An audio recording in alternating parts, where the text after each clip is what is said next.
Hey, we're live. Hello. Let's move this bow and arrow because I don't want that. Hello, human beings. Thanks for joining us today. Oh, interesting things to talk about, man. We just went into another lockdown.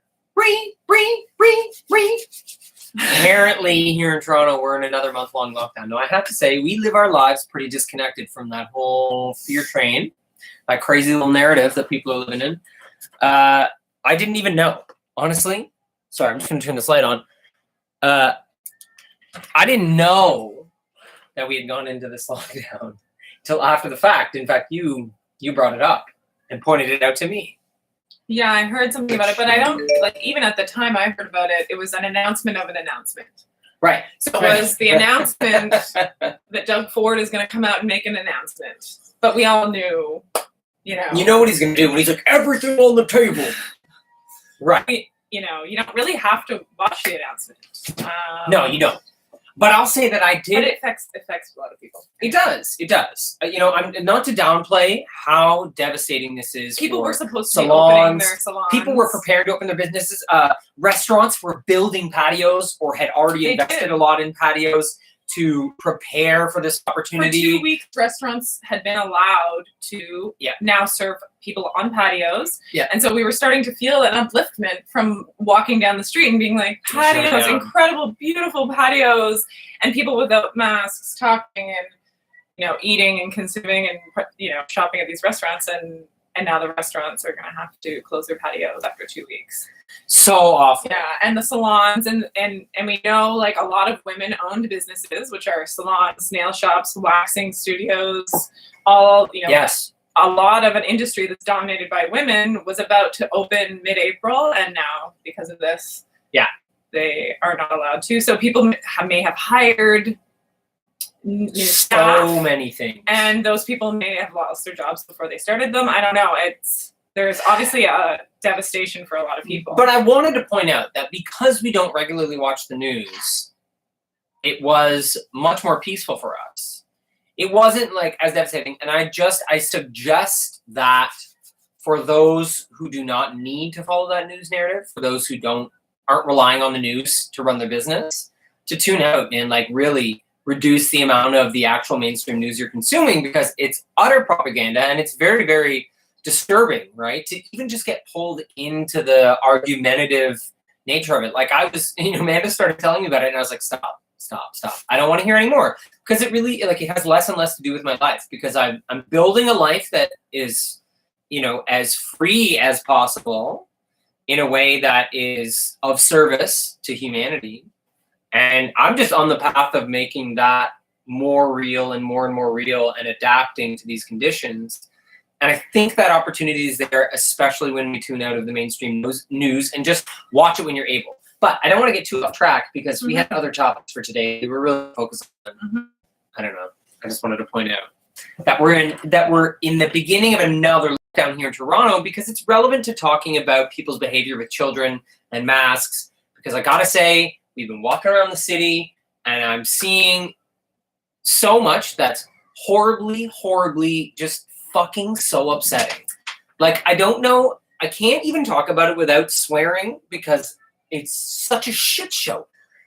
It's very disturbing. And I really would like to talk about this today because I honestly, I'm struggling to understand to a certain extent.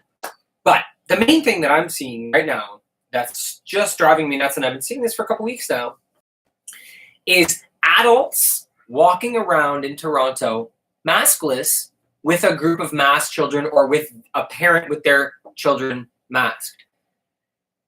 And I'm so deeply disturbed by the fact that not only have the children been forcefully masked now, but they've gotten the propaganda to a point where parents are masking their children and leaving their faces free and leaving the house. Or even worse, what we saw the other day, a couple blocks from our house, was a group of adults sitting together, enjoying drinks on a patio while the children played masked in the front yard. So maskless adults having social time and masked kids in a group playing in the fresh air, in the outdoors, in the sun. I just honestly, I guess my big issue with it is that the extent to which people are allowing the news and the state to parent their children is kind of shocking. Because to me, there are boundaries where it's like, okay, like, I'm just being a citizen, I'm following the rules, but where is your line? Like, at what point do you not trust the experts? How difficult does it need to get for your children for you to draw the line? And this is what I'm admittedly struggling to understand. I honestly thought parents in Toronto would draw the line a lot sooner. And instead, the majority of them are willy-nilly masking their children for 8 hours a day in school. And we check, like, we've seen this, like, we've gone past schools all throughout Toronto. They're all masked outdoors on the playground. And, you know, I'm really, really disappointed. I'm really disturbed. But I don't want it to be an attack on those parents because I know the extent of the psychological warfare. I do have understanding for that. But also, wake the fuck up and take the mask off your child. Anyways, please be more compassionate than me right now because I don't have it in me right now. I'm so fucking upset at the people hurting their children. Yeah, I mean, I guess that's the line, right? Like we were talking about, you know, in the beginning, you know, let's say a year ago, you know, nobody was masking yet, at least here in Canada. Maybe some few people were masking. It's cat. Anyways, fine. Go ahead. Sorry. Yes, the way we watched it progress. Right? You know, we were just social distancing at this point. It wasn't until like mid-June that the masking became an enforcement. Yes. And so even in the beginning, early days, some people may have been choosing to mask their kids on their choice, but that mindset of masking and then public response was not a campaign at that point. Yes. So, you know, I understood that when it became a campaign that it's going to take some time. And just like anything in a campaign that becomes, it's a propaganda or any such, it is not everyone is going to come to the awareness and realization at the same time. So we do have to allow for each person's process to awakening to certain things, even within the propaganda. So I'm watching what's going on, and I myself am not choosing to mask my kids, but I do have understanding that it's not going to be on the same time frame as me. And so yes. In the beginning, I had more understanding for, you know, people who were looking at the day-to-day news, data, recommendations, science, like, and all those things. And they were making the best choices for their family that they knew how to do. Yes. And I understand that, and that's still what they're doing. So we do have to accept that that's their idea, given the information that they're being given. But now that it's, you know, it's a year into it, though. It's a year. Yes. I don't know. They're running out of excuses in my book. Okay, parents, you're running out of excuses as far as my small, narrow window of judgment goes. My personal window of judgment. And it's okay to have that view, too, for you, obviously. Yeah. And I do feel upset about it as well when I see, especially, you know, the school children. Like, it's not like it's a relaxing thing to see kids playing, exercising in masks. No, it's really disturbing. It's a gut-wrenching feeling. Yeah. But it's true, not everyone is going to be able to, like, you have to just, I don't know, it's your triggering as well, and there's a valid reason for getting triggered. But, you know, like we were talking about yesterday, what does it bring up for you beyond just the very realness of the children being masked for so many hours? You mean like what shadow work is there here? Yeah, like there's always an opportunity. But it's valid. It's valid to be upset. Yeah. I think that it's of just course. that Why would I not be disturbed by this? If you're not disturbed, like, look, even if you're a parent, sorry guys, I'm just adjusting. I'm trying to get it closer because I know the microphone is really quite low. Sorry about the sound, guys. We couldn't find our microphone if it's quiet, but we'll just have to be louder if possible. But I don't know. I lost my train of thought. Anyways, I think that the whole thing for me is that there's some really like basic logic that can be applied here. Okay, so how many things do your children use free breathing for? Like, in their development, in their existence, to what extent do children use just the ability to breathe freely. Okay. Similarly, to what extent do children use facial expressions in the development? Okay. You can just ask those two questions. Okay. So as a parent, you have participated in removing those two things from your children's life in a really, really like long-term way. And you've done it with no guarantee as to when this conditioning will end for your children.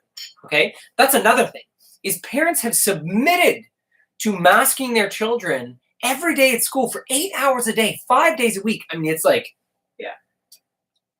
I have to be careful because I will like throw up with rage. It's so upsetting. But what I don't understand is how can you do that when they've said this could be indefinite? I mean, they're talking about stretching these, the hammer and dance, right? Hammer and dance of like hammer with a lockdown, dance with tracing, you know, this is how they talk about it. This is the propaganda, the hammer and dance protocols. They have said that they might do this for years. So any parent who is currently putting their children in a school where they're masked 8 hours a day, where teachers are threatening to punish the children by taking away their fresh air time, okay? You're doing that for an indefinite amount of time. For a virus that isn't killing children. That's right, for a virus that has not killed children. And so you're not even saying like, oh, kids, you're in danger. You're saying your bodies are the danger. Your bodies are the reason people are dying in long-term care homes. Your bodies are a mortal threat to your grandparents. That's a disgusting message to put in children's minds. They're trying to find positive relation with their bodies. They're trying to, like, from a spiritual perspective, a child is trying to integrate their soul into their body, right? Like some children, lots of sources talk about this, where children, their souls don't even fully arrive for some kids until like 3 years old, right? A lot of children take time to integrate their soul's presence in the body. And there's lots of really, like Dr. Michael Newton's interviews with hypnotizing people and regressing them into past life and into the space in between lives.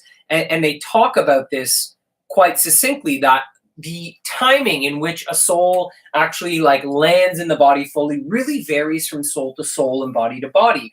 And that like a soul that maybe, and it's not even about advancement, like a very progressed soul might wait until later to enter the body because it just has a different plan for this life. And another soul may like be more consciously manifest during fetal development and maybe more active in like the development of the body as it's forming in the mother. So this is what Dr. Michael Newton found in his like hypnotic regressions, that it really just varied, that different souls connect with the body at different stages in development to different sort of levels of depth. So if you just think about that, okay, just in the context of this, like that data, the notion here that as little children are developing and as young children are developing, Cosmic Origins, Jace, Alexis, hello, good to have you here. So as you think about children like developing during these formative years and trying to make like deeper contact with their body, their soul, the process of embodying, any message, especially one that's repeated in mainstream media, that's being echoed in children's cartoons, that's on the radio every time I turn on Indie 88, there's scary, scary ads with the sound of someone dying in a hospital bed over top of like a person making an excuse for like not social distancing or not wearing a mask.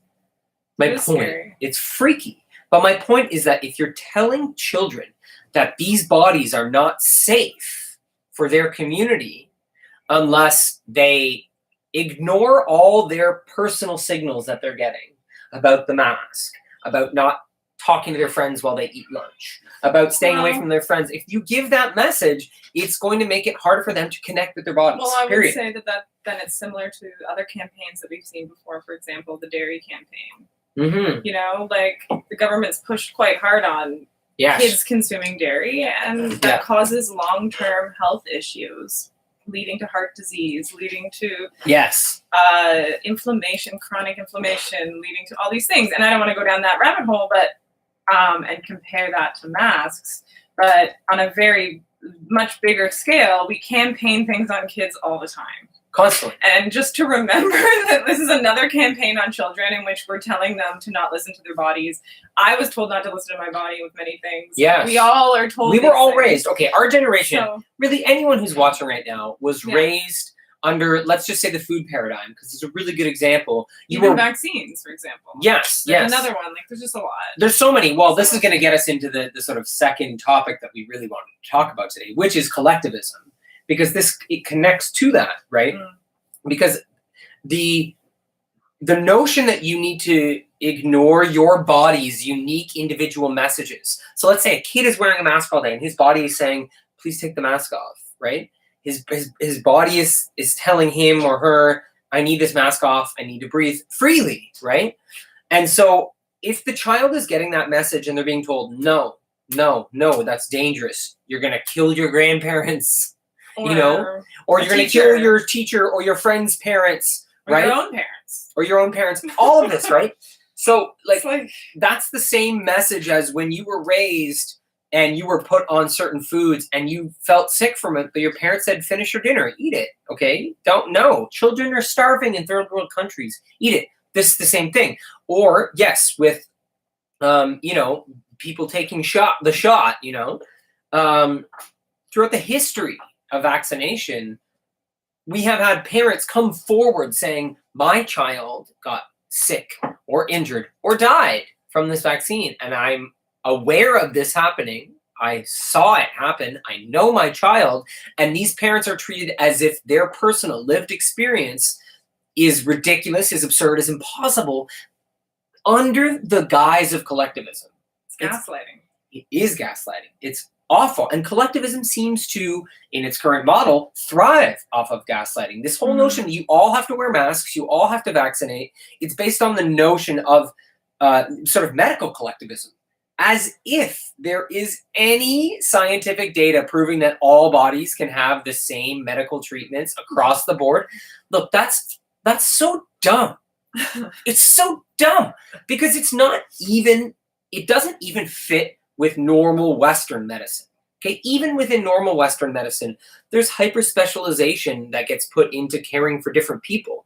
You go to palliative care, okay? Look at the way they deal with people in palliative care. Look at how unique someone's end-of-life care becomes. Okay, there's nothing's happening across the board. They're honoring that person's, really good palliative care. Like I dealt with that, like when my dad was, at the end of his life, and we found a really good palliative care home here in Toronto. I watched how unique they were with his care, how much they listened to his care, and when you compare things like that, like our most vulnerable, so our elderly and our dying and our children and our disabled and our homeless, when you look at how people become our most vulnerable, a lot of the time it's through their individual struggle.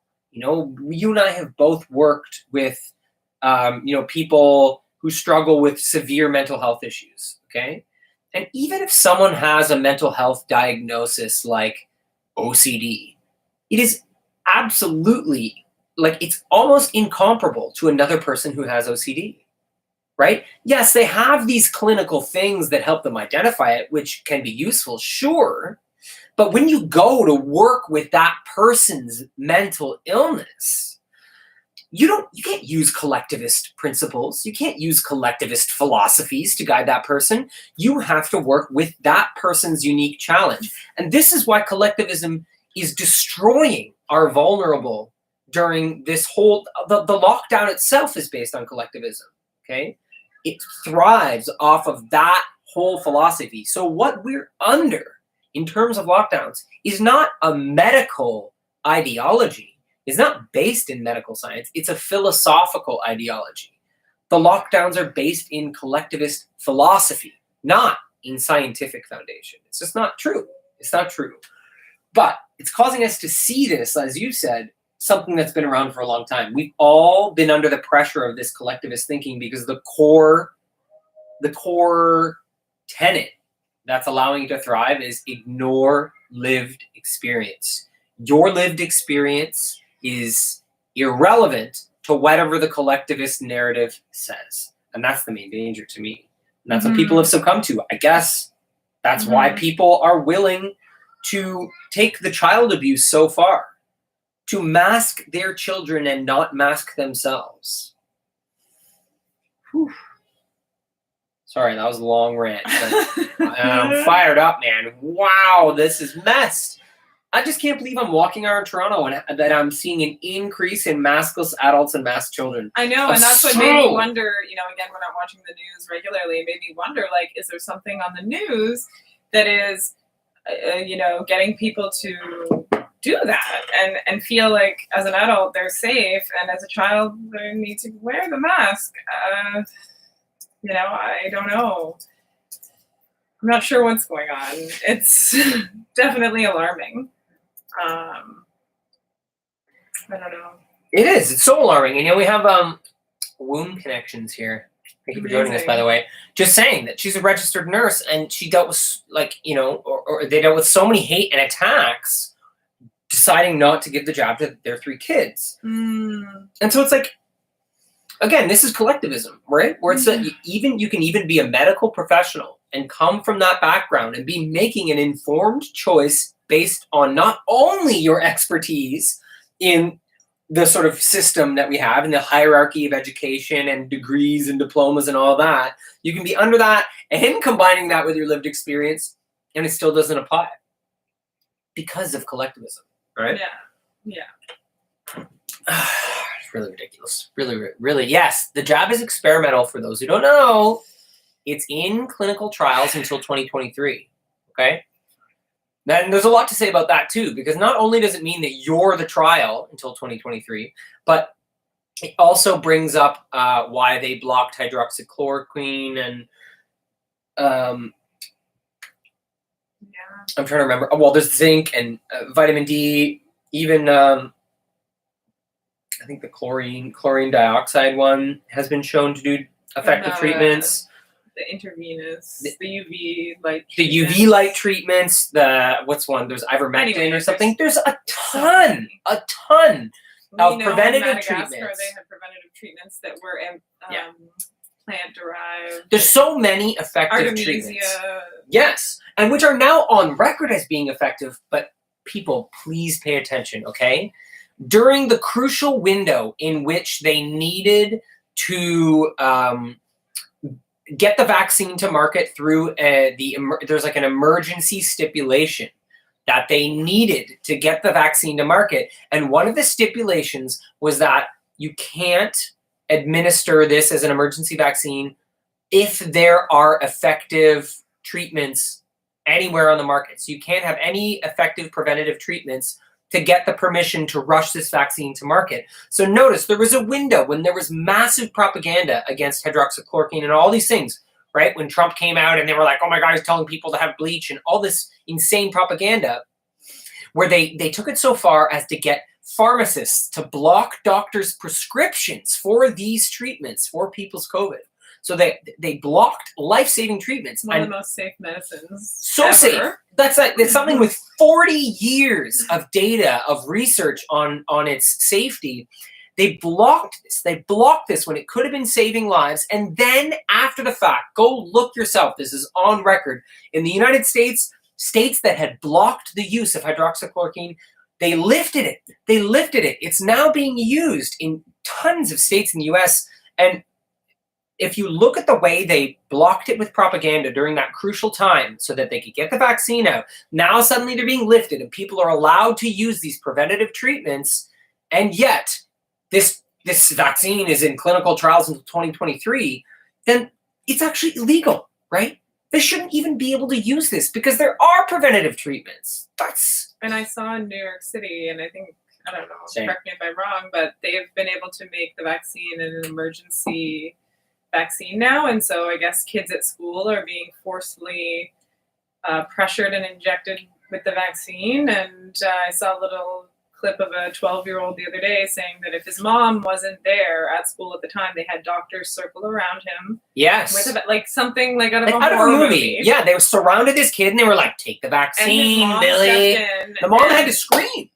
Basically had to yell at the doctor to not inject her son, a 12-year-old, with this vaccine. So I can just imagine people who, whose kid, they don't have their parents, they're not able to be there to support their kids in that way for many various reasons. Yeah.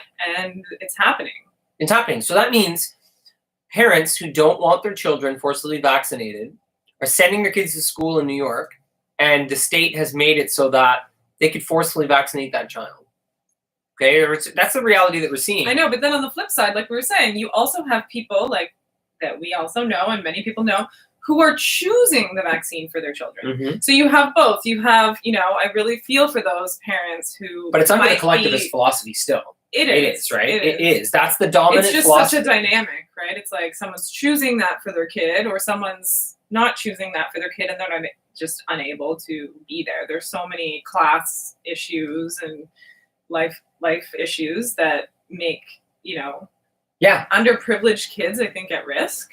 Yes, absolutely. The most vulnerable are the most in danger when it comes to collectivism, right? And so this is like the whole communist push right now, which I know lots of left-wing people think is a conspiracy theory. Which also makes me think of this Black Lives Matter issue, because a lot of what I was hearing yesterday was that in Brooklyn and in certain schools that are, again, underprivileged schools that have a larger amount of Black children in the schools are getting vaccinated more heavily because of class, race. Well, yes, here in Toronto, they held a panel. They held a panel, yes. A secret panel.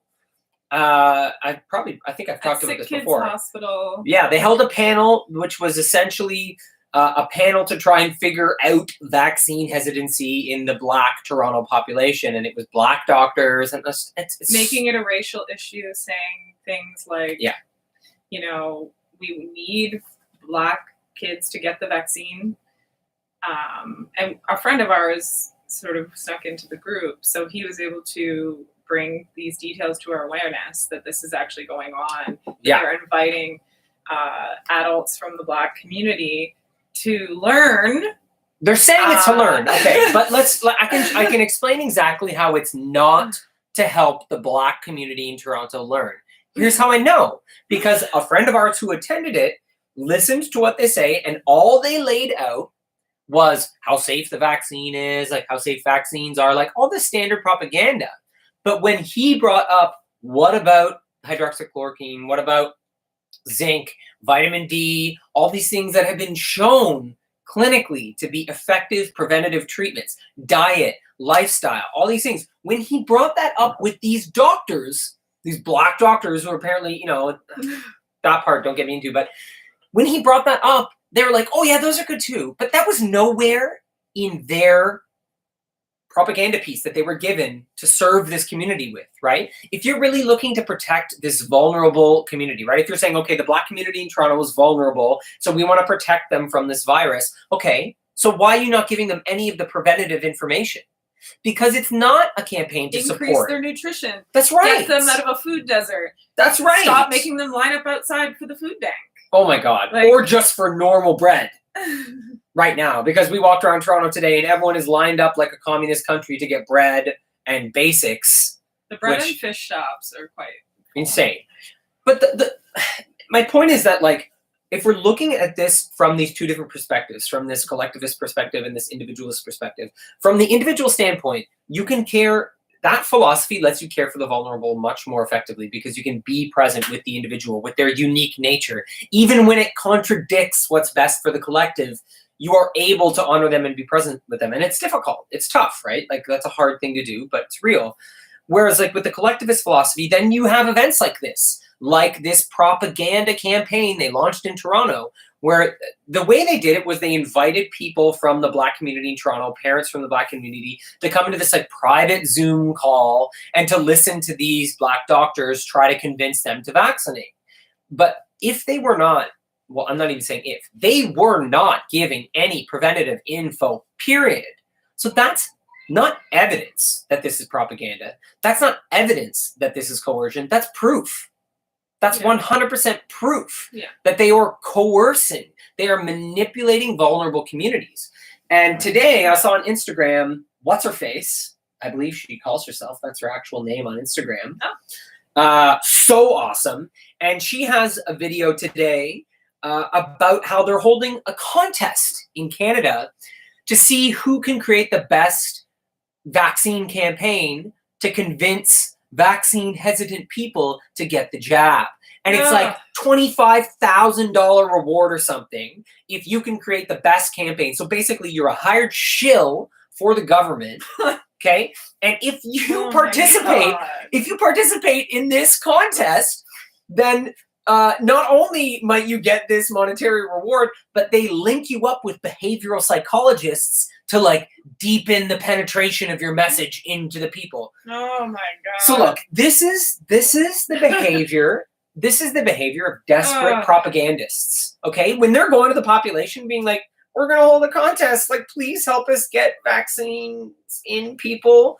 Look, the majority does not want forced vaccinations. Okay, I'm confident in saying that. Yes. I posted this to Instagram the other day. The Toronto Star did a survey. The results were so stark. Okay, it's what you would think though, because there are a lot of reasonable people. It's very reasonable. It's very reasonable to say that the government should not choose when I vaccinate, but people don't understand the pro-vaccine people that are now saying no to that. Yeah. I just want to do a shout out to you guys that please understand that you're now seeing what we all saw. Okay, philosophically, it was never right that the government decided that to be well, you have to let us get into your body. But to be well, you have to. Right? When has the government given us holistic advice? Comments. When has the government shown us things that have benefited us to that degree? Yeah. I am all for looking at things, but when we look even a little bit into the history, we look at the promotion of cigarettes, we look at the spraying of DDT, yes. We look at like very simply, I could go deeper. You could look very deeply into many sicknesses that have been experimented. We've been experimented on a lot. Yeah. For a long time, for thousands of years. There was a video I posted the other day. It was from someone in the Black community. He was like a minister or something, and he was saying, look, the deaths in the VAERS system that are linked to the vaccine have now surpassed the Tuskegee experiments. Okay? So this is when they used the Black population. Specifically, they got people in the Black community infected on purpose to death to study this. Okay? This on record. It's not even the worst one, frankly. I found worse ones than the Tuskegee experiments, actually. They did some syphilis experiments where they exported them to South America and they literally gave people syphilis by like putting it on their genitalia. Awful stuff. But look, they've been doing this. When I say they, I mean like the professional medical system, the government-sponsored medical system has been using experimental medicine on vulnerable populations for a long time now. But when you have Black people coming forward, Black leaders coming forward and saying, look, this is a higher death count already than the Tuskegee experiments, what the heck, please? That's like basic logic. That should be controversial. That should be across the news, but it's not, because the news is controlled because it's a propaganda machine. My God. I know. Another great example. Today, thousands of people in the streets of Toronto. Again today. This wasn't even the worldwide protest today, okay? Another huge protest. Streets of Toronto filled with maskless people. Toronto, are you listening? But will the mainstream news cover it? No. So go to CBC tonight. Go to CTV Toronto. Go to Global News Toronto. See if they say anything about the thousands of maskless people they're now parading in Toronto every Saturday. See if they have anything, Obviously not. They don't want to encourage that. They want that, they want that message shut down hard. Yeah. Oh, yeah. People are talking about the documentary Vaxxed. So good. Very good. Definitely see it. There's 2, right? There's Vaxxed 2 as well. Mm-hmm. Really, really, really good stuff. There's, basically any documentary you see that the mainstream media is saying is propaganda or disinformation, go watch it. Honestly, go watch it. Yeah. Not because it's the truth, but because you have the discernment to know. Yeah. Because you have a mind that's clear and strong enough to understand what the truth is. If someone says you can't listen to these sources, you're being manipulated. I just don't understand how people can say that, the government is manipulating us into capitalism and other things, but they're not manipulating us in other obvious ways. It's mind-boggling. Yeah. Anyway. I know. And look, people are just saying, like, they're being pressured so hard to get the vaccine Man, I saw so many out for a walk today. I saw, and a tear came to my eye because, like, they're just paid, there are paid advertisements on bus stops all around that are saying, actually just the words, go get the vaccine. Like, very simply 3 words. Yeah. 4 words. And it's just like, and huge billboards that just say, get the vaccine, City of Toronto. And, these are new. I didn't see those even last week. Well, I saw one saying protect your grandparents, and it was like a dead grandparent and the kid.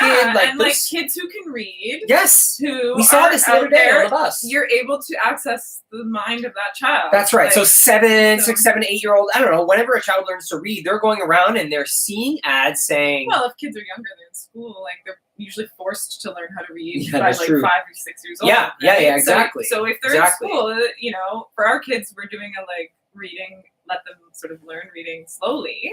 But kids in school are pressured into it a little earlier. And so, I don't know, I was reading by 5, 6 years old. And it's powerful, right? Like, look, so the vulnerable populations, the vulnerable groups anywhere in the world are also more susceptible to propaganda.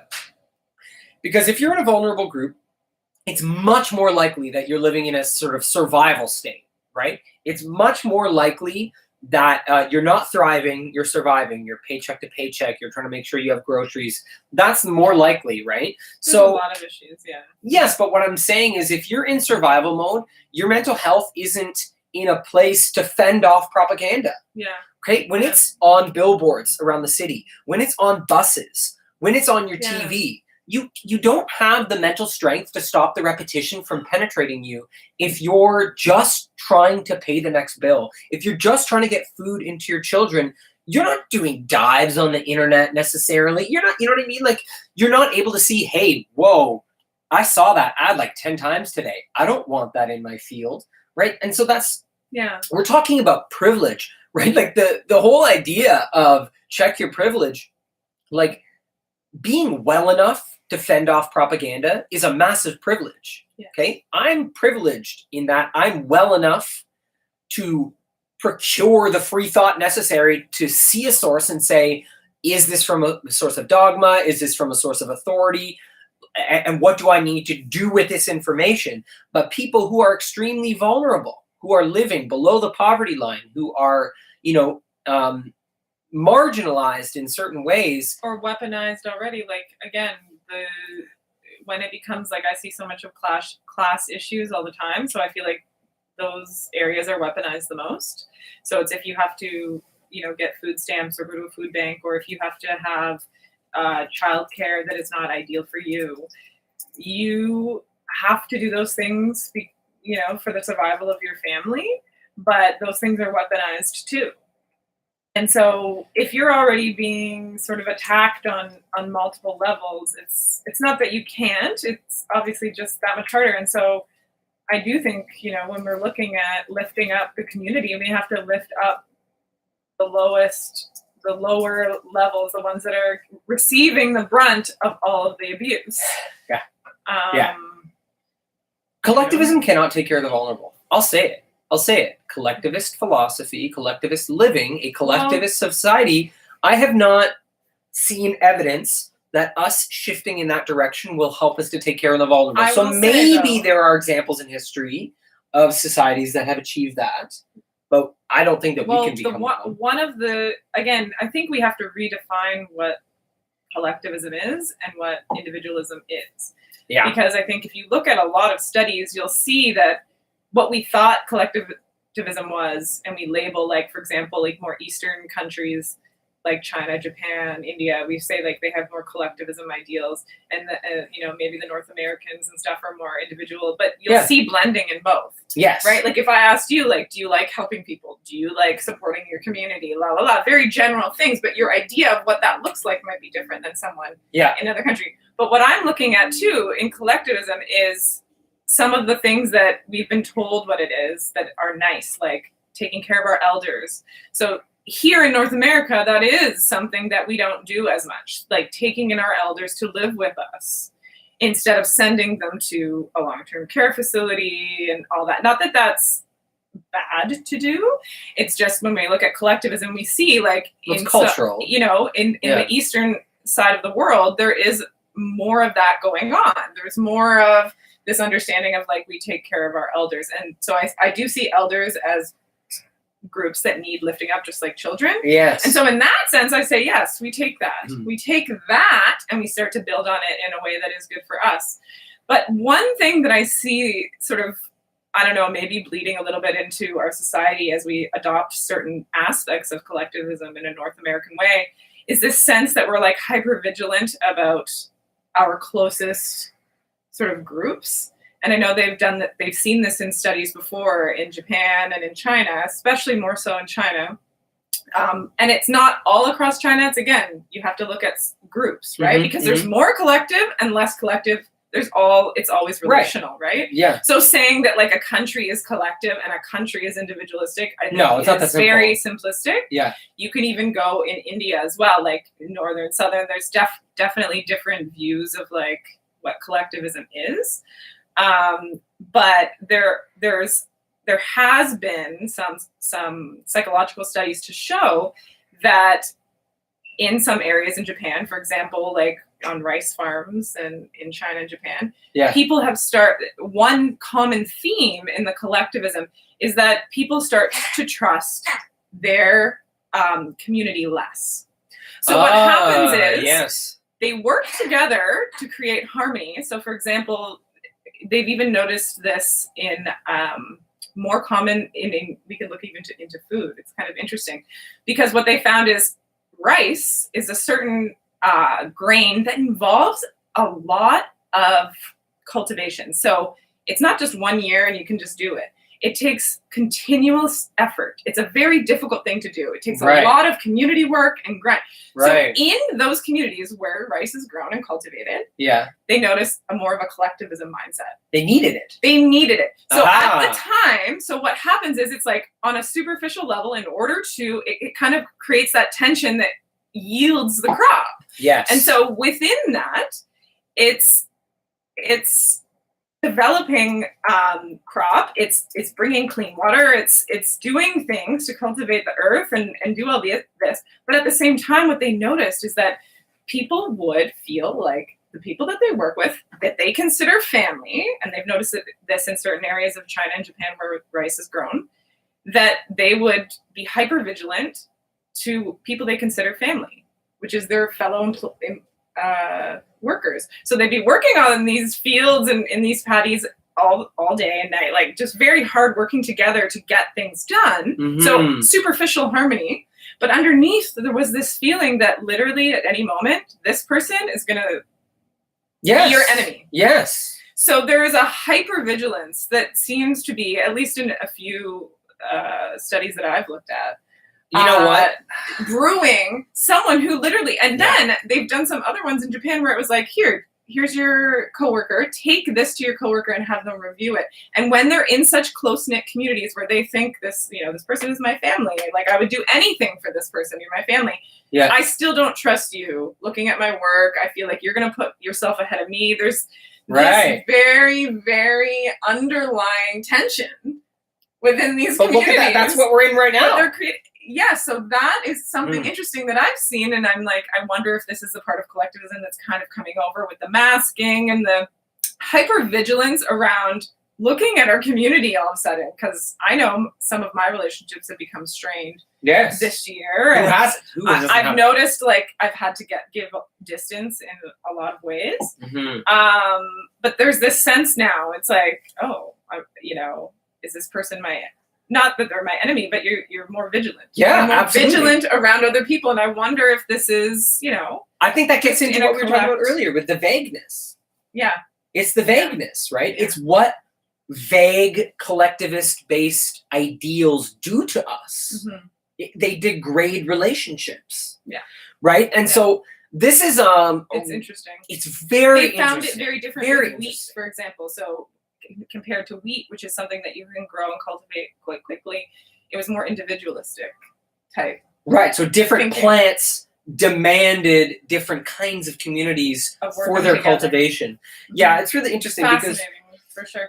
I mean, there's so many realms in which too you could go into. Like, when you're asking people questions like, "Do you enjoy being a part of this community?" and "What does that mean for you?" It's very different, right? Yeah. So if you asked, North American people the same questions you ask certain areas of China or India or anywhere else, their idea, for example, someone might be like, is it supportive to you if your friend tells you to break up with your boyfriend that you just started dating?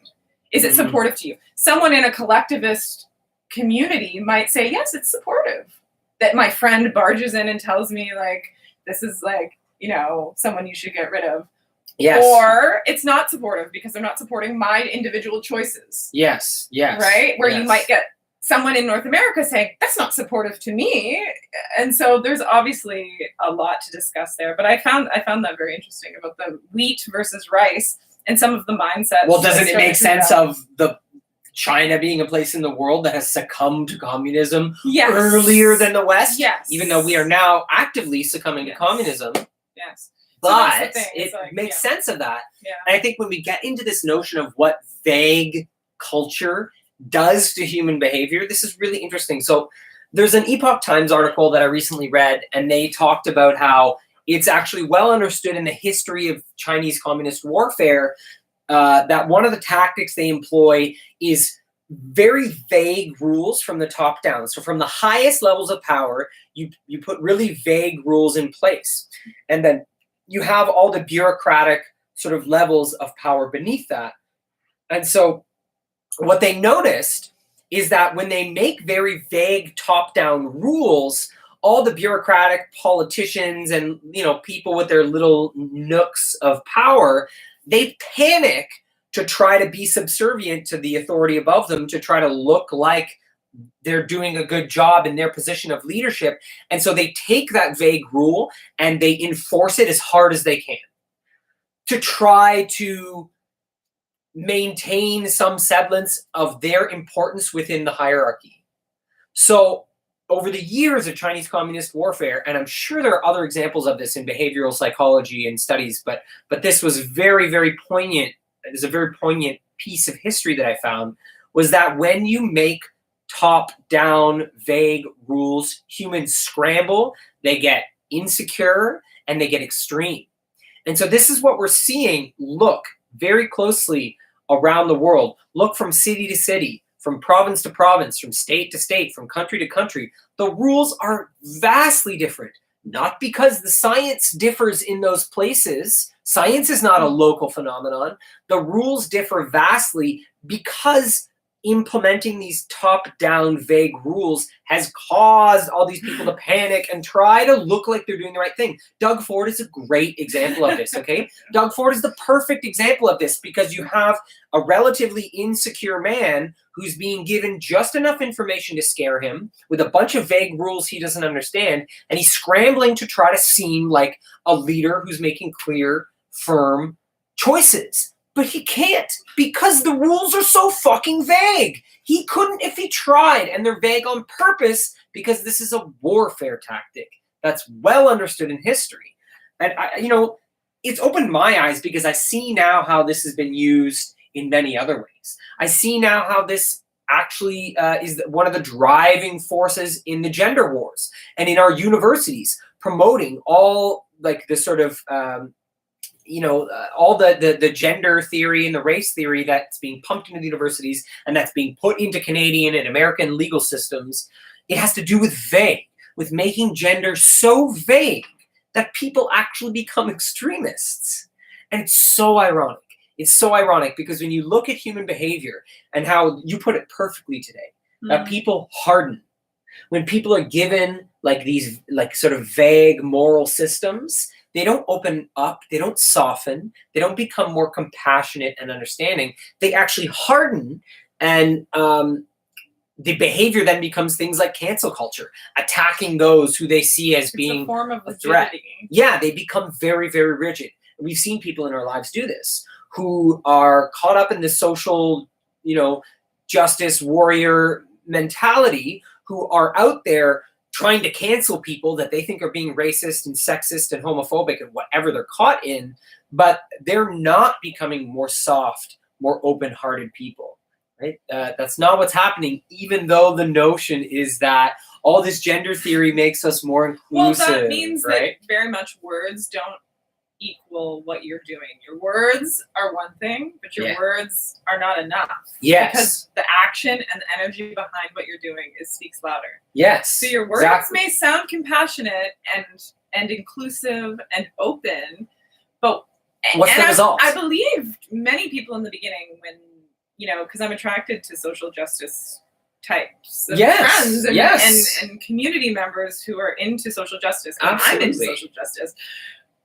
But then I realized, some of these people, were actually more rigid. And I'm not saying that they're not on their own unique journey to being more flexible, whatever that looks like. But it was not enough for me to believe that they're on a virtuous path. Yeah. So much as they tell me they are.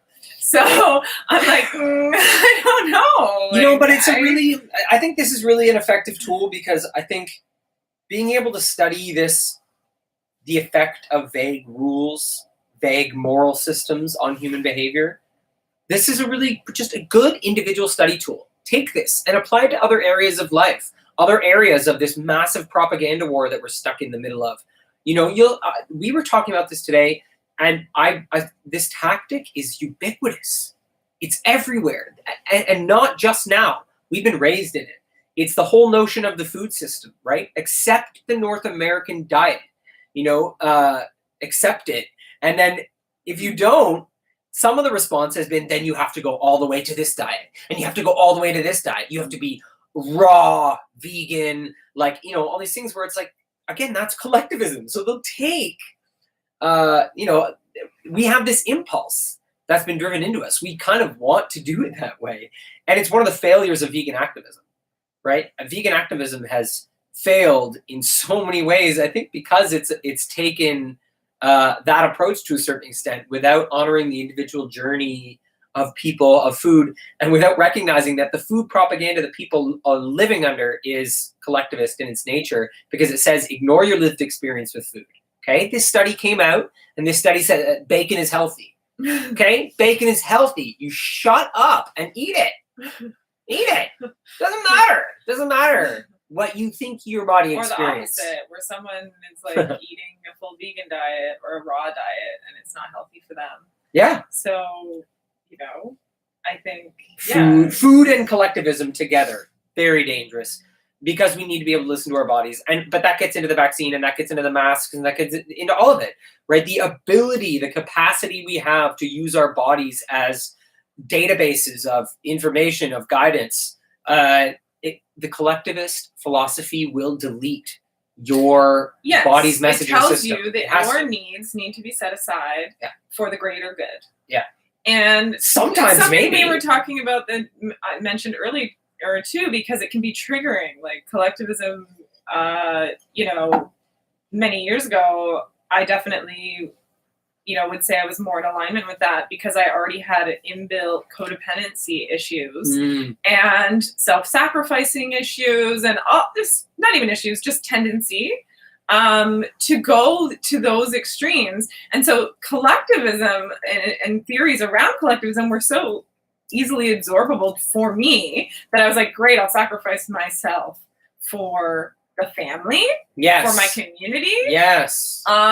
And so we see a lot of people now coming around saying, again, self-care, taking care of yourself, self-awareness, and doing self-realization.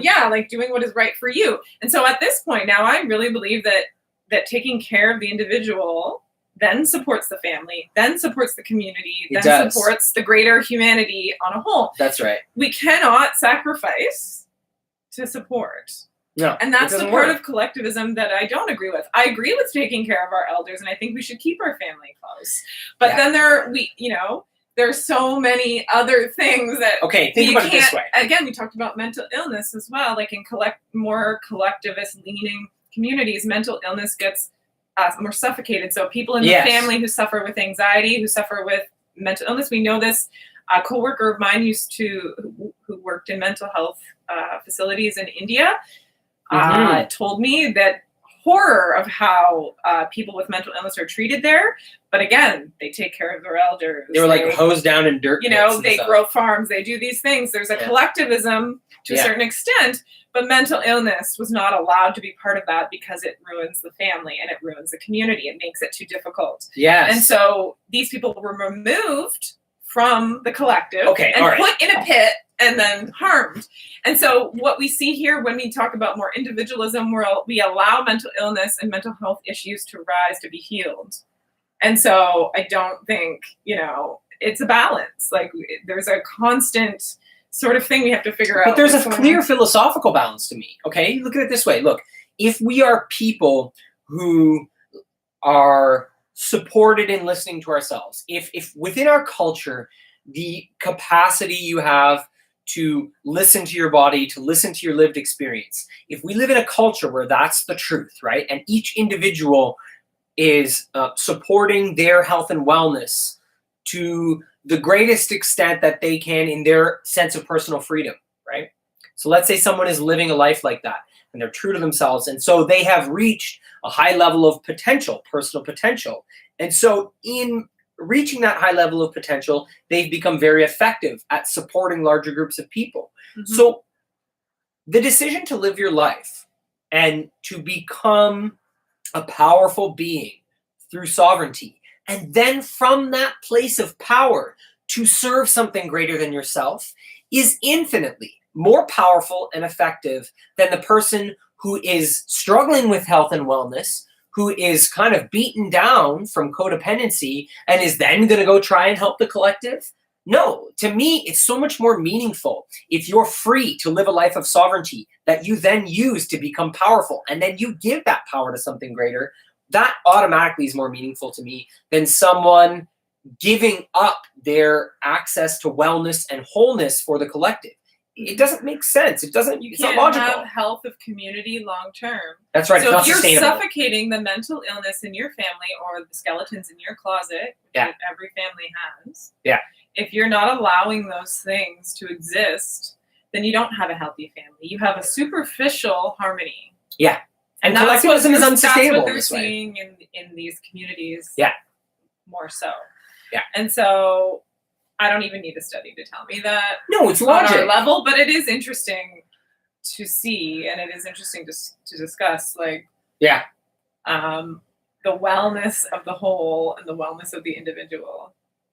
Well, you know, I think, it's good to have these tools to be able to look at this, to look at the areas of your life where collectivist philosophy might be creating codependency, to look at the areas of your life where you're being told that your sovereignty and your wholeness can't serve the greater good, right? Where are you being told that your wholeness, your sovereignty, your freedom are incompatible with being of service to humanity? Yeah, because who told you that? Who told you that? Who told you that? Because, I get this a lot, being someone who's speaking out against the lockdowns and all this, people calling me selfish and like all this just insane propaganda, because it's not actually looking at what people are saying, because the message we're promoting is not selfishness. It's actually about health and wellness and supporting our community. It's from a place of service, and certainly from a place of sacrifice. Like I'm not someone who's going to be wearing a mask around my whole community, and I stand by that, but I'm treated like shit for it. There is a level of personal sacrifice. Absolutely. That's what I'm talking about, that form of collectivism that starts to attack their own community members. Yes, and that's what's happening. And it happened to us the other day.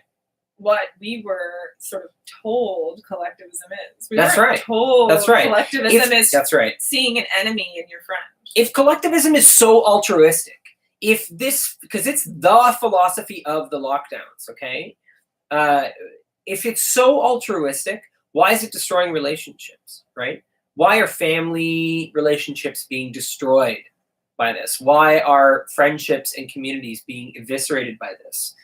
Because this philosophy is incompatible with healthy examples of those things. So, this is really, it's really easy to see, I think, when you break down these two philosophies, the individualist and the collectivist philosophy, they're really good tools to understand what's going on right now. And they're really good tools to understand what has been going on, I think. And I think if we're looking to like red pill people and bring more people on board as to like, why dissent right now, right? Why take the social risk of dissent? Because collectivist philosophy is not sustainable in a long term. It's going to crash. It's going to crash it. So we want health and wellness through multiple family generations. If you want strong families for 3 generations, you're not going to get it through collectivism. It's not going to happen. It's not going to happen. No, because then you get a lot of gaslighting as a subsidiary of it, right? Like, I assume. Yeah. When someone, for example, even just with the mental illness example, like if someone's suffering with mental illness and they have to hide it to stay within the community, then you get gaslit. Yes. You know, if someone says, Mom, I don't feel good because I have a mask on, and the mom says, do it for your health, you're gaslighting your kids. That's right. You're telling them, oh, that message that just came in your body, shut it up. You at least have to explore it. You at least have to listen. But this brings me back to it, because they don't even have a limit on when they're doing this to their children. They don't even have an end date. They're doing this with no end in sight. No, it's an experiment. Stand up for your children. God damn it. Anyways, you have a class coming up soon, and I wanted to make sure we get that in, because we're hitting an hour. We have these beautiful people that have stuck with us through this, but I want to make sure that you get that out there, because it's really awesome. So tell us about what you're doing. I'm doing a Luscious Libations class on April 22nd. Luscious so Libations. Follow. I'm going to post about it probably in the next couple days. Yeah, follow Good Resonance on Instagram. Yeah. If you're not. So we'll be making some interesting beverages with some essential oils, and this one will be on. So what's this? What are we drinking right now? Well, you'll have to go to the class to find out. But there's goji berries. There's goji berries in it. It's very yummy and very uplifting and very stimulating and clarifying, because I feel like it's really helping. Yeah, so drinks, that you can make with essential oils. A couple you could probably put some alcohol in if you're there, if you're in that vibe.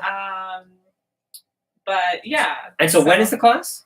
April 22nd. April 22nd. And so one of the options will be to get a package mailed to you, so you can participate in the class with just a few samples of oils and some things, and then a list of supplies. Okay, so really simple things that you can. So if you sign up and purchase this class, you get a package mailed to you, and then there's a live event where you're guided through the package and the drinks. Yeah. So we'll just do a little demonstration and a little class, like a half an hour long class. Nice. Or you can just come to the class if you don't, want the supplies. But if you want to participate, good stuff. Honestly, we've greatly benefited from teas and drinks that use essential oils. Really super accessible medicine, just ridiculously practical and flavorful and uplifting.